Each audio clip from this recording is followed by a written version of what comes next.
लोग समझते हैं कि मैं घमंडी हो गया हूं, बदल गया हूं, इग्नोर करने लगा हूं, लेकिन ऐसा नहीं है। बस मैंने लोगों के पीछे भागना छोड़ दिया, लोगों को समझना छोड़ दिया है।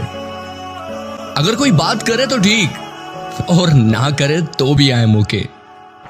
मैं बारिश का मौसम हूँ, तुझे एक दिन भाऊंगा, तो 2 दिन दे के खुशियाँ